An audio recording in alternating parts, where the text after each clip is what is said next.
வெந்துதான் தீரோ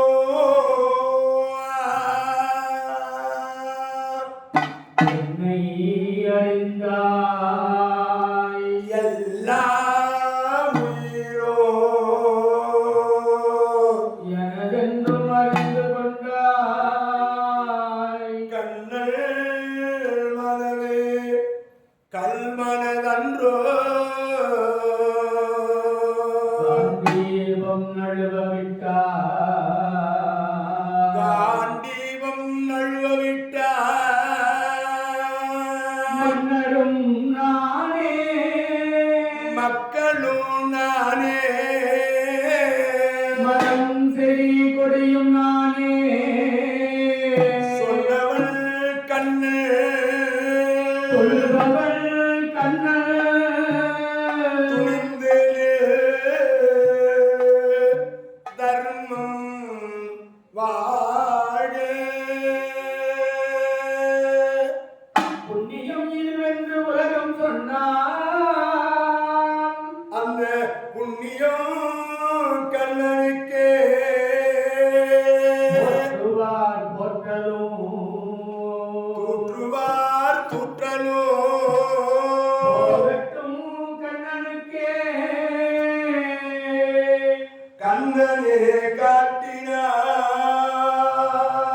கண்ணனே சாக்கினான் கண்ணனே கொலை செய்கின்றான்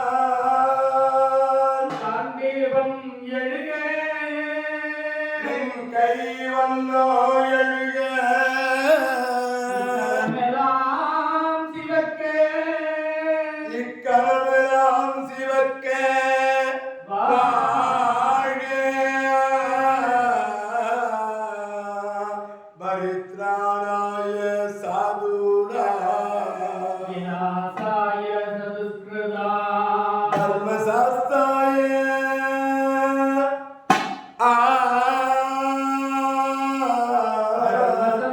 சம்ஸ்தாபனாத்தாய சம்பவாமி யுகே யுகே ராதா கோவிந்தா லக்ஷ்மீவர கோவிந்தா கோவிந்தநாம சங்கீதனோ இப்படியாக அத்தனை பெருமானுக்கு என் தாத்தாவை உன்னால கொள்ள முடியாது, என் ஆசிரியரை உன்னால கொள்ள முடியாது, அழியக்கூடியது உடம்பு அழியாத உயிரை உன்னால் அழிக்க முடியாது. அதனால் நீ ஒரு கருவியாக இரு.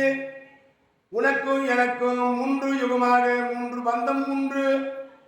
முதலிலே அந்த இரண்யாக்களை அழிப்பதற்காக நாராயணன் அருணாகவோ ராவண கும்பகர்ணனை அழிப்பதற்காக நாம் அங்கு ராமலட்சுமணனாகவும் இப்பொழுது மகாபாரத யுத்தத்திலே கம்ச சிசுபாலனை அழிப்பதற்காக மகாபாரத யுத்தத்திலே நான் நாராயணனாக கண்ணன் எம்பெருமான் என்ற கிருஷ்ணனாக நீ நரன் என்ற பெயரிலே அர்ஜுனனாக இங்கு வந்திருக்கின்றோம்.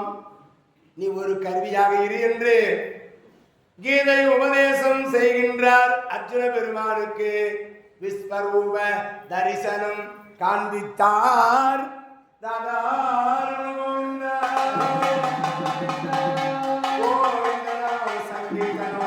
கோவிந்தா